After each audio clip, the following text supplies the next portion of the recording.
Welcome to Spotlight Advanced. I'm Paula Devis. And I'm Roger Basick. Spotlight Advanced uses a special English method of broadcasting. It is easier for people to understand, no matter where in the world they live.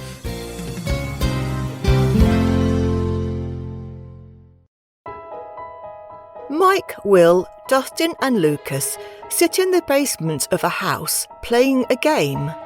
The game is called Dungeons and Dragons. The focus of this game is storytelling.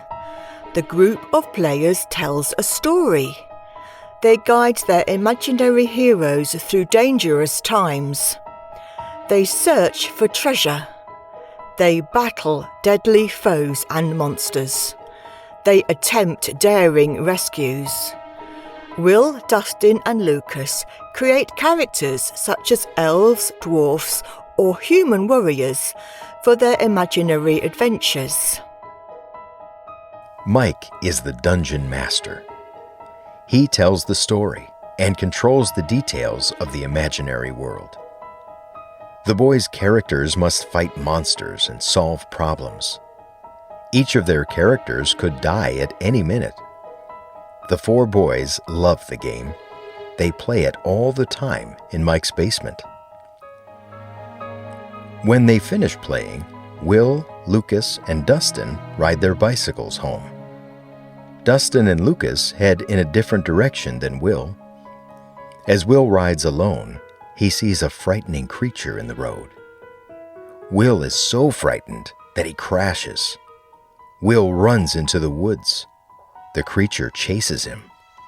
Will reaches a shelter in his backyard. He hides from the monster, but the monster finds Will. The next morning, Will disappeared. On today's Spotlight, we look at the television programme Stranger Things. The streaming service Netflix began showing Stranger Things in the summer of 2016. Stranger Things is set in a fictional small town called Hawkins in the state of Indiana in the United States. It was the 1980s. The television show offers a blend of science fiction, horror, mystery and drama. It's a story about friends growing up together. Stranger Things is a show about unusual incidents happening around Hawkins. It follows Mike and his friends and several other teenagers and adults. They uncover supernatural mysteries and government secrets. After Will disappears, they meet a girl named 11 with strange powers. She can kill people using her thoughts. She also can open gates to the land of Upside Down. The Upside Down is another dimension. The gates let people and monsters travel between Hawkins and the Upside Down. 11 and her new friends fight the monsters called Demogorgons and Demodogs. Vecna and the Mind Flayer are the masters of these monsters. They want the Upside Down dimension to control Hawkins. Mike and his friends almost did not get the chance to stop Vecna. Stranger Things was created by two brothers named Matt and Ross Duffer. Their idea for the show was rejected by 15 Hollywood studios. The studios did not believe the show could work. One told the Duffer brothers, "You either must make it into a show for kids, or make it about this Hopper character investigating supernatural reports around town." Hopper is the chief of police in Hawkins. He is one of the adults who helps Mike and his friends search for Will and fight the monsters. The Duffer Brothers wanted Stranger Things to be a show about kids that appealed to everyone. They wanted to write the show so that adults could also enjoy it, even though the show focused on kids. The brothers also wanted to choose young actors who were not famous. They thought people would like young actors. Netflix believed in the Duffer Brothers' idea. They agreed that people would fall in love with the young characters. Fans could watch the kids grow up on the show. The characters would become close friends, even loved ones, for the audience. Netflix understood that a television show has much more time than a film. A film usually only lasts 2 hours, but a television show can spread over several seasons. The television season is a series of episodes broadcast in a 1-year period. Stranger Things ended up becoming successful. It had time to develop the main characters over 5 seasons. This let fans get to know the characters. It did not matter that the actors were not famous when Stranger Things started. They were by the end of the show. One of the biggest reasons Stranger Things became popular with both kids and adults is the friendship between the show's characters. They were not just involved in battles together. The characters were close friends, defending each other. They supported and encouraged one another.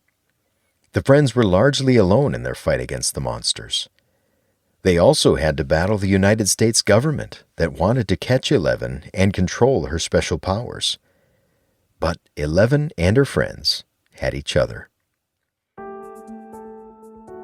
Adult fans could relate to this because they remembered their own childhoods. Their best friends were often the only people to whom they could tell their deepest secrets.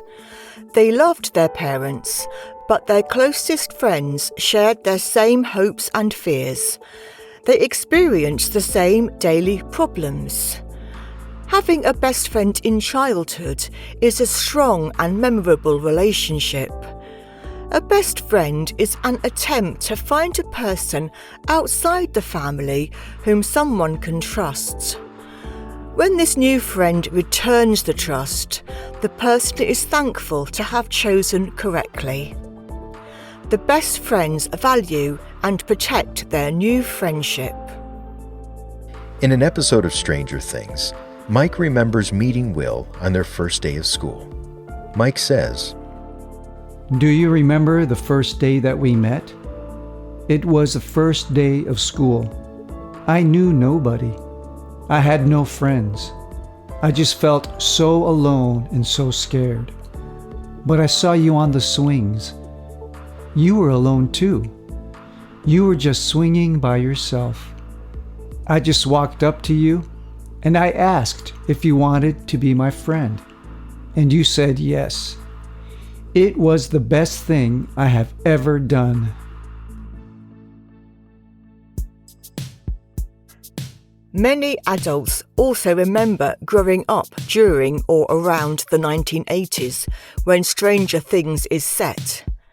They enjoy seeing the clothes, hairstyles and cars from those years. The Duffer Brothers used music from the 1980s. In fact, several songs like Kate Bush's song Running Up That Hill and Tiffany's song I Think We Are Alone Now became popular again over 30 years after these were first released. but more than seeing cultural fashions from the past, fans of Stranger Things get to enjoy a world that no longer exists. It is a world without smartphones or the internet. It is how society used to look just before the digital age changed daily life. Instead of watching videos on social media, kids used to spend their free time riding bikes, building camps in the woods, and playing games with their friends. They read books, painted pictures, or climbed trees. They played outside for hours. They gathered in homes like Mike's to play Dungeons and Dragons. They used their imaginations to create new fun every day. Most of all, Stranger Things shows the importance of spending time with others. Before the digital age, kids like Mike, Will, Lucas and Dustin did not have the choice of hiding in their bedrooms looking at their phones. They had to spend time with each other. There was no FaceTime or texting. The digital age has made life easier and more entertaining, but there is no replacement for personal connections. As the world watched Stranger Things, kids and adults got to look back into the past when developing friendships was one of the most important things. It still is, but kids today do not always make time for it. They have other ways to have fun by themselves. Stranger Things became Netflix's most successful show. It made over $1 billion for Netflix. The show made $1.4 billion in the United States economy through production, jobs, and travel. Writers created The First Shadow, a Broadway play based on Stranger Things. Several new television shows connected to Stranger Things have been released. Many books and video games based on Stranger Things stories and characters have been made. The final episode of Stranger Things has been released, but its cultural importance continues. The actors are all grown up. They have new television shows, films and music coming out. They are no longer unknown children in a show only a few people believed in. They have become successful actors. Their show will never be forgotten. But in the beginning, they were just 12-year-old kids playing a game. They only had each other, but they took over the world. Have you ever watched the show Stranger Things? Have you seen the final season? Who is your favorite character? You can leave a comment on our website at www.spotlightenglish.com. You can also find us on YouTube, Facebook, TikTok, Instagram, and X. You can also get Spotlight episodes delivered directly to your Android or Apple device through our free official Spotlight English app. The writer of this episode was Peter Anderson. The producer was Michio Ozaki. The voices you heard were from the United Kingdom and the United States. All quotes were adapted for this episode and voiced by Spotlight. No AI or artificial intelligence was used in this episode. Spotlight episodes are written, voiced and produced by real people for real people, no matter where in the world they live. This episode is called How Stranger Things Took Over the World. We hope you can join us again for the next Spotlight Advanced program. Goodbye.